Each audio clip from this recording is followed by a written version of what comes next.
Du coup, en fait, c'est pour ça qu'on dit qu'il faut vraiment se connaître et voir au niveau de notre environnement quel est notre timing. Combien de temps je peux consacrer au Coran? Est-ce que dans ma journée, je peux lui consacrer 10 minutes? Est-ce que dans ma journée, je peux lui consacrer une demi-heure? Est-ce que dans ma journée, je peux lui consacrer une heure? Est-ce que dans ma journée, je peux lui consacrer 2 heures? En fonction de ça, c'est ça qui va déterminer si je peux finaliser le Coran dans 1 an, dans 2 ans, dans 3 ans, puisque justement, il faut pouvoir savoir est-ce que je lis en arabe déjà, est-ce que déjà je dois apprendre l'arabe pour lire le Coran, est-ce que je lis, je mémorise une demi-page ou une page, etc. Du coup, c'est vraiment de prendre le temps de connaître où je suis et pour savoir où je vais. Et justement, c'est ça qui était intéressant parce qu'il y a certains niveaux et les séminaires c'est à la carte en fait. C'est à nous de choisir là où on veut aller.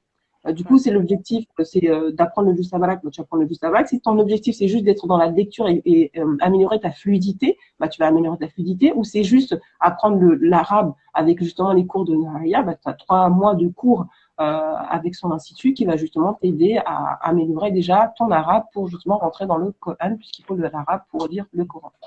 Il y a une dimension à prendre en compte quand on est dans le Coran et enfin, dans la vie en général, et c'est encore plus vrai, hein, c'est exacerbé, je trouve, dans l'apprentissage du Coran, c'est le tawakkul ala Allah. Il faut vraiment avoir ce tawakkul, cet abandon à Dieu, parce que c'est entre les mains de Dieu. Allah nous rappelle bien dans le Coran qu'il choisit des gens euh, pour apprendre le Coran, pour en fait, être des réceptacles du Coran.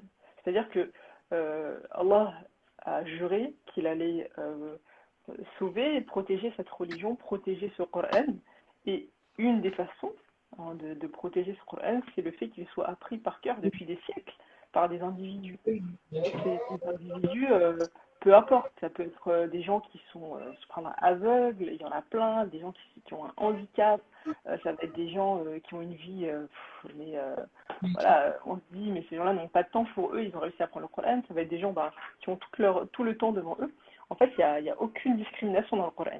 Tout le monde, c'est à la portée de tout le monde, tant qu'on croit en Dieu et on croit à la puissance d'Allah subhanahu wa ta'ala de nous aider à faire cette réalisation dans notre vie. Et justement, tout à l'heure, tu parlais de développement personnel et le meilleur livre, c'est le Coran. Aujourd'hui, et je le vois beaucoup avec les jeunes filles quand je parle avec elles ou les mamans quand elles me demandent, voilà, je veux que ma fille ait confiance en elle, etc. Subhanallah, le Coran est un outil qui va développer la confiance en soi. Parce que la confiance en soi, il faut savoir bien la distinguer entre l'estime et la confiance. La confiance, c'est la confiance en ses capacités, en qu'est-ce que je sais faire.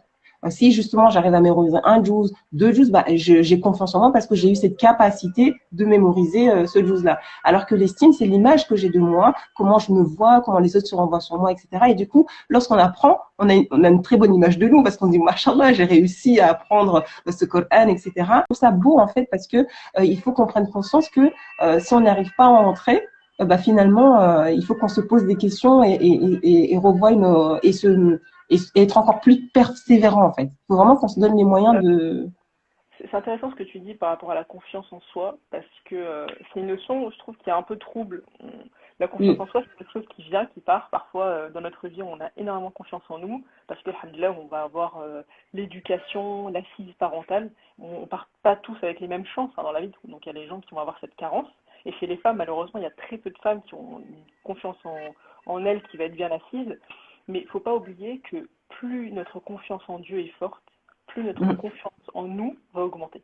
Parce que si on est sûr et on a cette certitude qu'Allah subhanahu wa ta'ala, il est capable de toute chose, qu'il ne va jamais nous abandonner, qu'il ne nous a jamais trahis et qu'il ne nous trahira jamais, bah forcément notre confiance en nous en fait va être décuplée.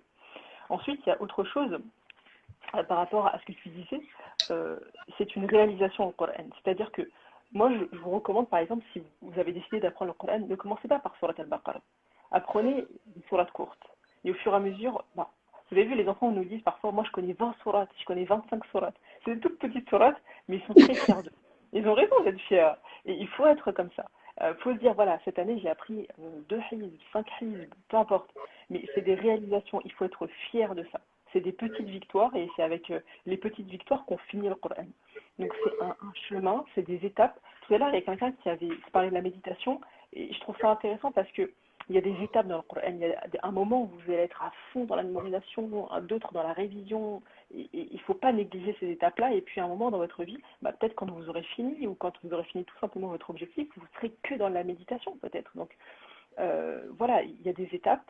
Il faut prendre le temps. Et il faut être fier de soi aussi dans le Coran. Il faut être fier d'apprendre le Coran et fier aussi de se dire que Allah subhanahu wa ta'ala nous a choisis. Hein, il y a vraiment ce mot qui est donné par Allah subhanahu wa ta'ala. Il choisit. Et la seule crainte qu'on doit avoir, c'est qu'Allah arrête de nous choisir. Hein, donc il faut faire cette dua pour qu'Allah subhanahu wa ta'ala il continue de le constamment de nous choisir. choisir, Inch'Allah, pour être dans le Coran, être dans les assises du Coran, être entouré de gens qui sont dans le Coran.